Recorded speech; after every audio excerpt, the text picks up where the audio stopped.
నమస్తే welcome to big story. సమాజాన్ని ఇప్పటికే మతాలు కులాల వారీగా ధనికులు పేదలుగా విభజించిన కాంగ్రెస్ నాయకులు ఇప్పుడు మరో అడుగు ముందుకేశారు. శరీరం రంగు ఆకారం ఆధారంగా సమాజాన్ని చీల్చే ప్రయత్నాలకు నాంది పలికారు. కాంగ్రెస్ సీనియర్ నాయకుడు శామ్ పిట్రోడా చేసిన వ్యాఖ్యలు ఇప్పుడు ఒక్కసారిగా భగ్గుమన్నాయి. దేశమంతా ప్రకంపనలు సృష్టించాయి. బీజేపీ నేత ప్రధానమంత్రి నరేంద్ర మోడీ స్వయంగా శామ్ పిట్రోడా వ్యాఖ్యలను ఖండించారు. కాంగ్రెస్ చేస్తున్న వర్ణ విభజనపై ధ్వజమెత్తారు. శామ్ పిట్రోడా చేసిన వ్యాఖ్యలు కమలదళానికి సరికొత్త అస్త్రాన్ని అందించాయి. ఈ నేపథ్యంలో ఇవాళ బిగ్ స్టోరీ వర్ణాస్త్రం.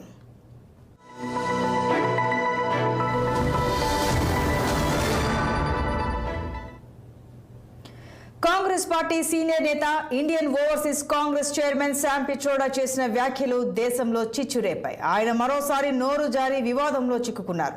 కాంగ్రెస్ పార్టీని మరోసారి బీజేపీకి టార్గెట్ గా చేశారు. భారత్లో ప్రజాస్వామ్యం వైవిధ్యం గురించి వివరించే క్రమంలో ఆయన చేసిన వ్యాఖ్యలు యావత్ దేశంలో వివాదం రేపాయి. తూర్పు భారతంలో ప్రజలు చైనీయుల మాదిరిగా దక్షిణాదివాసులు ఆఫ్రికన్ల మాదిరిగా ఉంటారని శామ్ పిట్రోడా అన్నారు. అంతేకాదు పశ్చిమ భారతంలో ప్రజలు అరబ్బులుగా ఉత్తరాదిన శ్వేతవర్ణంలో ఉంటారని వివాదాస్పద వ్యాఖ్యలు చేశారు. East look like Chinese, people on West look like Arab, people on North look like, maybe white, and people in South look like Africa. Doesn't matter. We are all brothers and sisters. Where people on East look like Chinese, people on West look like Arab, people on North look like, maybe white, and people in South look like Africa. Doesn't matter. We are all brothers and sisters. Where people on East. Sam Pitroda చేసిన వ్యాఖ్యలపై ప్రధానమంత్రి మోడీ తీవ్రంగా ఆగ్రహం వ్యక్తం చేశారు. తెలంగాణలోని వరంగల్లో జరిగిన బహిరంగ సభలో ఇందుకు వేదికగా చేసుకున్నారు. శామ్ పిట్రోడా చేసిన వ్యాఖ్యలను నరేంద్ర మోడీ తీవ్రంగా ఖండించారు. శరీర రంగు చూసి ప్రజలను అవమానిస్తారా అని నిలదీశారు. చాలా మంది ప్రజల శరీర రంగు నలుపుగా ఉంటుందన్నారు. దాని ఆధారంగా యోగ్యతను నిర్ణయిస్తారా అన్నారు. శ్రీకృష్ణుడి రంగు కూడా నలుపేనని గుర్తుంచుకోవాలన్నారు.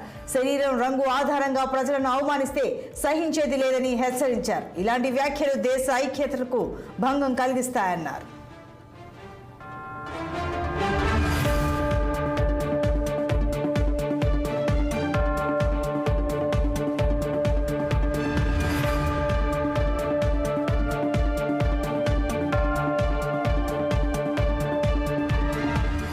ప్రధాని మోడీ శామ్ పిట్రోడాను రాహుల్ గాంధీ అమెరికా అంకుల్గా మార్గదర్శకుడిగా అభివర్ణించారు. ఆ ఫిలాసఫర్ నుంచే యువరాజు సలహాలు తీసుకుంటారని అన్నారు. నల్ల చర్మం ఉన్న వారిని ఆఫ్రికా నుంచి వచ్చిన వారిగా ఈ అంకుల్ చెప్పారని, ఆ లెక్కన ఆయన దేశంలో నల్ల రంగు చర్మం ఉన్నవారు ఎంతో మందిని అవమానిస్తున్నారని విమర్శించారు. ప్రజల చర్మం రంగును ఆధారం చేసుకుని శామ్ పిట్రోడా దేశ ప్రజలను అవమానించారని దుయ్యబట్టారు. మీ ప్రధానిగా మీలో ఒకరిగా నేను మనమంతా కూడా శ్రీకృష్ణ భగవానుడి పిల్లలమే అని చెబుతున్నాను అని అన్నారు. శరీరపు రంగు కులం లాంటి వాటితో సంబంధం లేకుండా మనమంతా సమానమేనని స్పష్టం చేశారు. భారత రాష్ట్రపతిగా ద్రౌపది ముర్ము కూడా ఆఫ్రికన్ అని కాంగ్రెస్ వాళ్ళు విశ్వసించారు. అందుకే ఆమెను ఓడిపోవాలని కోరుకున్నారని విమర్శించారు.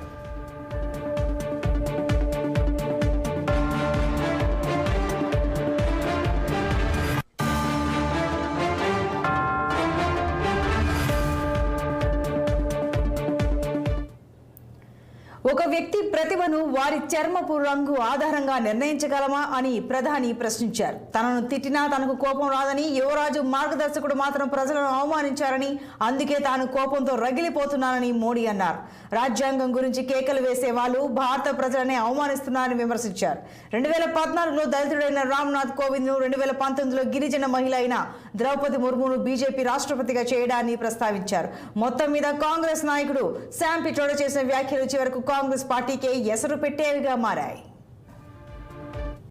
साथियों, मेरा सवाल है और आप तेलुगु में बोलने के बाद मुझे जवाब देना। क्या हमारे देश में ये शहजादे, मैं बहुत गुस्से में हूं आज दोस्तों, मुझे कोई गाली दे मुझे गुस्सा नहीं आता है, मैं सहन कर लेता हूं, लेकिन आज शहजादे के फिलोसोफर ने इतनी बड़ी गाली दी है जिसने में गुस्सा भर दिया है। कोई मुझे बताइए, क्या मेरे देश में चमड़ी के रंग के आधार पर लोगों की योग्यता तय हो जी। क्या चमड़ी के रंग का खेल शहजादे को किसने इजाजत दी है? संविधान सर पे लेकर के नाचने वाले लोग चमड़ी के रंग के आधार पर मेरे देशवासियों का अपमान कर रहे हैं। మిత్రులారా, ప్రశ్నను తెలుగులో వివరిస్తాను. మన దేశంలో కూడా ఈ రాకుమారుడు ఎవరైతే ఉన్నారో, ఈ పెత్తందారుల పెద్ద కుమారుడు ఎవరైతే ఉన్నారో, ఆయన మీద నాకు చాలా కోపం వస్తుంది. నన్ను తిడితే నాకు కోపం రాదు, కానీ నా దేశంలో ఉన్నటువంటి అనేక మంది ప్రజలను, ఇక్కడ ఉన్నటువంటి వాళ్ళ చర్మం రంగుని పట్టి ఈ దేశపు రాకుమారుడి ఫిలాసఫర్, వారి యొక్క మార్గదర్శకుడు లండన్లో కూర్చుని, అమెరికాలో కూర్చుని తిట్టడం నాకు కోపం తెప్పిస్తోంది. మీరు చెప్పండి, రంగుని పట్టి యోగ్యతను నిర్ధారిస్తారా? జవాబివ్వండి. ఈ దేశంలో రాజ్యాంగాన్ని తమ నెత్తిన పెట్టుకుని తిరిగేటటువంటి వాళ్ళు చర్మం ఆధారంగా వ్యక్తుల గొప్ప హెచ్చు తగ్గులని నిర్ధారించడం సబబా? జవాబివ్వండి. शहजादे, आपको जवाब देना पड़ेगा। चमड़ी के रंग के आधार पर मेरे देशवासियों का अपमान मेरा देश सहन नहीं करेगा। ఇక శామ్ పిట్రోడా ఈ తరహా వివాదాస్పద వ్యాఖ్యలు చేయడం కొత్త ఏమీ కాదు. అమెరికాలో అమలవుతోన్న వారసత్వ పన్ను గురించి గతంలో ఆయన చేసిన వ్యాఖ్యలపై తీవ్ర దుమారం రేగిన విషయం తెలిసిందే. శామ్ పిట్రోడా చేసిన వ్యాఖ్యలను ప్రధాని నరేంద్ర మోడీ ఎన్నికల ప్రచారంలో పదే ప్రస్తావించారు. ఈ నేపథ్యంలో ఆ వ్యాఖ్యలను కాంగ్రెస్ పార్టీ నాయకులే ఖండించాల్సి వచ్చింది. శామ్ పిట్రోడా చేసిన వ్యాఖ్యలతో తమకు సంబంధం లేదని కాంగ్రెస్ పార్టీ ప్రకటించాల్సి వచ్చింది. ఇప్పుడు మరోసారి అలాంటి సంఘటన చోటు చేసుకుంది. తాజాగా ఓ పత్రికకు ఇచ్చిన ఇంటర్వ్యూలో చేసిన వ్యాఖ్యలతో శామ్ పిట్రోడా మరోసారి బీజేపీకి టార్గెట్ అయ్యారు.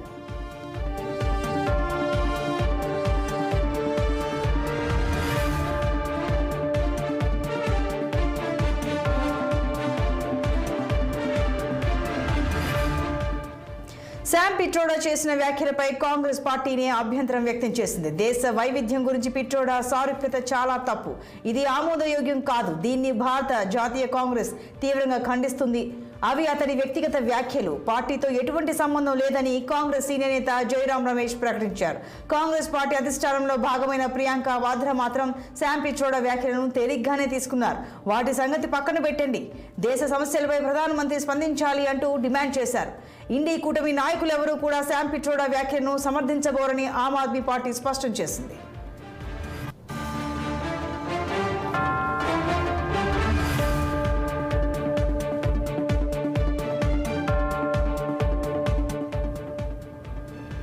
శామ్ పిట్రోడా వ్యాఖ్యలపై మణిపూర్ సీఎం బీరేన్ సింగ్ తీవ్రంగా మండిపడ్డారు. శామ్ పిట్రోడాపై న్యాయపరమైన చర్యలు తీసుకునే అంశాన్ని పరిశీలిస్తామన్నారు.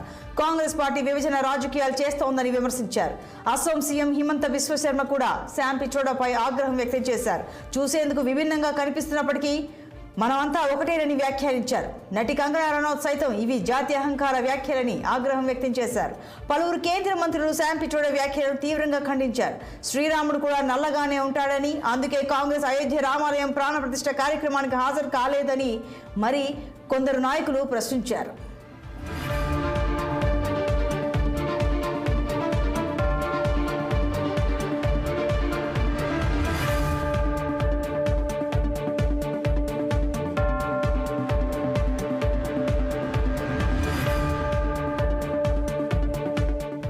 శామ్ పిట్రోడా చేసిన వ్యాఖ్యతో కాంగ్రెస్ పార్టీ మరోసారి ఆత్మరక్షణలో పడింది. ఎన్నికల్లో యుద్ధం చేయాల్సిన సమయంలో ఎదురు దాడి చేయాల్సిన సందర్భంలో ఆత్మరక్షణ అంటే అది రాజకీయాల్లో ఆత్మహత్యనే అవుతుంది. ఇదంతా చూస్తుంటే రాజకీయాల్లో హత్యలు ఉండవు, ఆత్మహత్యలే ఉంటాయి అనే కొటేషన్ గుర్తుకొస్తుంటుంది. ప్రస్తుతం కాంగ్రెస్ పార్టీ దాడి, ఎదురు దాడి సంగతి అటుంచి ఆత్మరక్షణ చర్యలు తీసుకోవాల్సిన పరిస్థితి ఎదురైంది. ఒక్క ముక్కలో చెప్పాలంటే మరెవరో తనను ఓడించాల్సిన అవసరం లేకుండా తనను తానే ఓడించుకుంటోంది. అందుకోసమే శామ్ పిట్రోడాను కాంగ్రెస్ పార్టీలో ఉన్న శకునిగా పలువురు అభివర్ణిస్తున్నారు. ఎక్కడో అమెరికాలో ఉన్న శామ్ పిట్రోడా చేస్తున్న వ్యాఖ్యలు ఇక్కడ కాంగ్రెస్ పార్టీ అణుబాంబులుగా మారుతున్నాయి.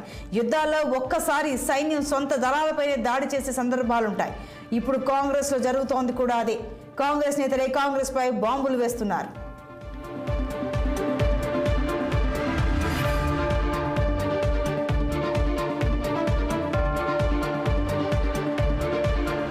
నూట 40 ఏళ్లకు పైగా చరిత్ర కలిగిన కాంగ్రెస్ పార్టీ ఇప్పటికే నాయకత్వ లేమితో సతమతమవుతోంది. మరోవైపున కొత్తగా వస్తున్న వివాదాలు దాన్ని ఉక్కిరిబిక్కిరి చేస్తున్నాయి. ఒకప్పుడు దేశవ్యాప్త పట్టు కలిగిన ఈ పార్టీ ఇప్పుడు 2-3 రాష్ట్రాల్లోనే పట్టు కలిగి ఉంది. పెద్దన్న హోదాను ఏనాడో కోల్పోయిన కాంగ్రెస్ నేడు పలు రాష్ట్రాల్లో ఉనికి కోసం మైనర్ భాగస్వామిగా ఉండాల్సి వస్తోంది. ఈ కష్టాల్లోనే పీకల లోతులో మునిగిపోయిన కాంగ్రెస్ పార్టీకి కొత్తగా వస్తున్న వివాదాల కష్టాలు మరింత లోతుల్లోకి పార్టీని తీసుకువెళ్తున్నాయి. స్వయంకృత అపరాధాలు ఆ పార్టీని ఉక్కిరిబిక్కిరి చేస్తున్నాయి. కాంగ్రెస్ నేతలు ఆ పార్టీతో సంబంధాలున్న వారు చేసే వ్యాఖ్యలే కమలదళానికి అస్త్రాలుగా మారుతున్నాయి. మొత్తం మీద తన నెత్తిన తానే చేయి పెట్టుకున్న భస్మాసురుడి ఉదంతాన్ని కాంగ్రెస్ గుర్తు చేస్తోంది.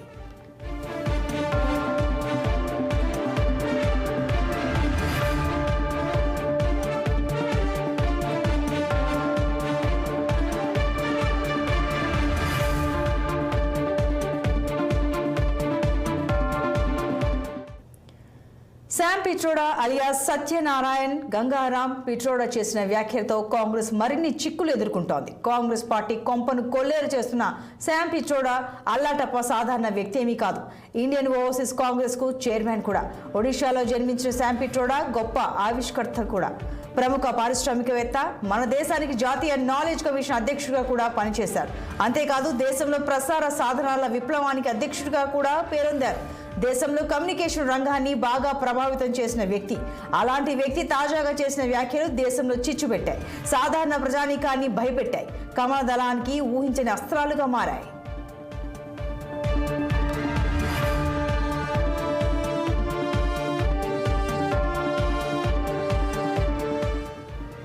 పంతొమ్మిది 1984లో నాటి ప్రధాని ఇందిరాగాంధీ ఆహ్వానంపై శామ్ పిట్రోడా భారతదేశానికి వచ్చారు. Centre for development of telematics అంటే CDOT-ను ప్రభుత్వ రంగ సంస్థగా ప్రారంభించారు. 1987లో రాజీవ్ గాంధీ హయాంలో ఆయనకు సహకరిస్తూ భారత స్వదేశీ విదేశీ టెలికమ్యూనికేషన్ విధానాలకు రూపకల్పన చేశారు. దేశంలో మొన్నటి వరకు మనం చూసిన STD బూత్ల ఏర్పాటు ఘనత ఆయనదే. VP సింగ్ హయాంలో శామ్ పిట్రోడా తిరిగి అమెరికా వెళ్లిపోయారు. 2004లో రాహుల్ గాంధీ ప్రత్యేక ఆహ్వానంపై పాలసీ సలహాదారుగా మారారు. కాంగ్రెస్ హయాంలో మన్మోహన్ సింగ్ ప్రభుత్వం ఏర్పడినప్పుడు Sam Pitroda national knowledge commission కు చైర్మన్ గా కూడా పనిచేశారు.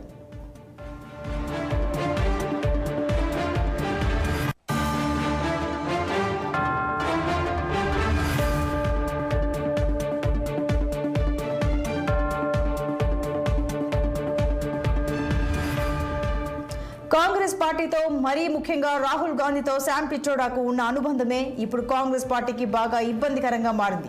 తమ పార్టీకి ఎంతో కావాల్సిన వ్యక్తి చేసిన వ్యాఖ్యలనే అవి ఆయన వ్యక్తిగతమని ప్రకటించాల్సిన పరిస్థితి ఏర్పడింది. కాంగ్రెస్ పార్టీ విదేశీ విభాగానికి నాయకత్వం వహిస్తున్న శామ్ పిట్రోడా చేసిన వ్యాఖ్యలు తమ పార్టీ విధానం కాదని కాంగ్రెస్ నాయకులు వాపోతున్నారు. మొత్తానికి శామ్ పిట్రోడా ఎపిసోడ్ 2 కాంగ్రెస్ పార్టీని ముప్పతిప్పలు పెడుతోంది. ఇలాంటి ఎపిసోడ్స్ మరిన్ని వస్తే ఇక తమను ఓడించేందుకు మరొకరు అవసరం లేదని కాంగ్రెస్ నేతలు భయపడుతున్నారు. మరి దీనిపై కాంగ్రెస్ అధిష్టానం ఎలా వ్యవహరిస్తుందో వేచి చూడాల్సిందే. ఎప్పటికప్పుడు కాంగ్రెస్ పార్టీ సెల్ఫ్ గోల్ చేసుకుంటూనే ఉంది. కాంగ్రెస్ పార్టీ ఓడిపోతే ఆ ఘనత దక్కేది కాంగ్రెస్ పార్టీకి అంటే అతిశయోక్తి కాదు.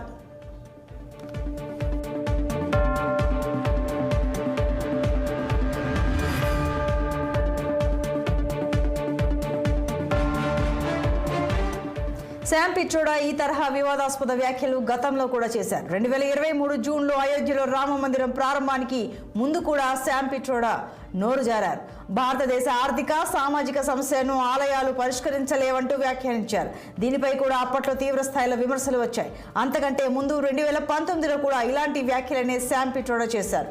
1984లో ఇందిరాగాంధీ హత్య తర్వాత సిక్కులపై జరిగిన దాడుల గురించి మాట్లాడుతూ హువాతో హువా అని అన్నారు. దాడులు జరిగితే తప్పేంటి అనే అర్థంలో ఆయన అలా అన్నారు. దీనిపై కూడా తీవ్ర స్థాయిలో ఖండనలు వచ్చాయి. 2019లో పుల్వామా దాడి ఘటన తర్వాత జరిగిన సర్జికల్ దాడులను విమర్శించే విధంగా మాట్లాడారు. దానిపై కూడా అప్పట్లో భారీగా చర్చ జరిగింది. అంబేద్కర్ కంటే నెహ్రూ గొప్పవాడు అనే విధంగా ఆయన చేసిన వ్యాఖ్యలపై కూడా గతంలో పలు అభ్యంతరాలు వ్యక్తమయ్యాయి. మొత్తం మీద ఆయన చేసిన వ్యాఖ్యలు కాంగ్రెస్ పార్టీ అనుసరిస్తున్న విధానాలకు దగ్గరలోనే ఉండడం విశేషం.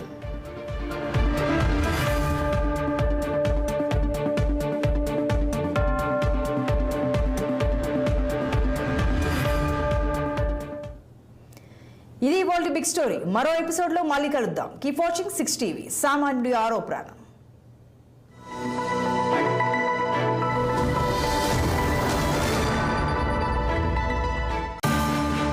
ఏపీ అసెంబ్లీ ఎన్నికల్లో గెలుపెవరిది?